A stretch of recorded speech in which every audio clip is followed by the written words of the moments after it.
Oui, rien pour espérer éviter une crise économique historique en raison de la COVID-19. Andy, l'Organisation mondiale du commerce n'est pas très optimiste. Parce que cette pandémie poursuit ses ravages et Pierre-Olivier en parlait. Il y a toujours cette incertitude, oui, donc profonde récession qui est à prévoir. C'est ce que disent plusieurs experts. Puisque vous parlez de l'Organisation mondiale du commerce, Sophie, justement, vous allez voir des images de rues désertes. On connaît ça, par exemple, à Montréal. Le monde entier connaît ça. Bien, ça va avoir des répercussions, là, sans aucun doute, alors qu'on prévoit que la chute du commerce mondial pourrait atteindre, imaginez-vous, 32 pour la seule année 2020, là, cette année. 1,25 milliard de travailleurs risquent d'être directement affectés, touchés par ce qui se passe. Et ce sont les faits. Ça fait peur, dit comme ça, mais c'est plus de la moitié de l'humanité actuellement qui est en quarantaine. Bon, cela dit, voyons ensemble les images de l'Italie, le pays le plus endeuillé, avec plus de 17 600 morts. Mince lueur d'espoir là-bas. Je pense que c'est important de le souligner. Il y a une baisse sur 24 heures du nombre de décès, de malades aux soins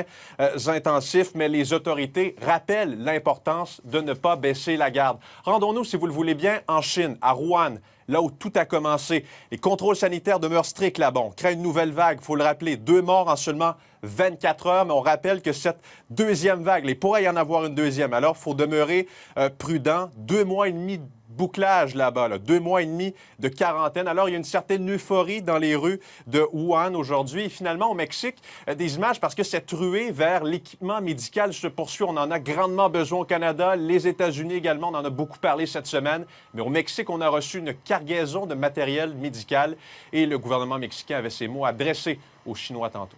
Agradecemos mucho al gobierno de China porque nos ha dado facilidades para adquirir equipos que no se tenían, sobre todo de protección al personal de salud, porque van a seguir llegando aviones.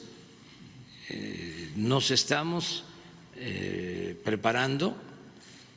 Tout le monde le cherche, ce matériel. Hein? Andy, comment se porte le premier ministre britannique Boris Johnson? Son état de santé s'améliore. Vous savez, il est entré aux soins intensifs, lui qui est atteint de la COVID-19. Alors, c'est son ministre des Finances qui l'a indiqué au courant de la journée aujourd'hui. Donc, son état de santé s'améliore. Et finalement, je voulais glisser un petit mot sur le Yémen. Il y a une coalition militaire dirigée par l'Arabie saoudite là-bas qui a annoncé un cessez-le-feu. Ça devrait commencer jeudi, donc plutôt inusité parce qu'on a finalement annoncé ce cessez-le-feu pour limiter la propagation du nouveau coronavirus. Merci beaucoup, Andy.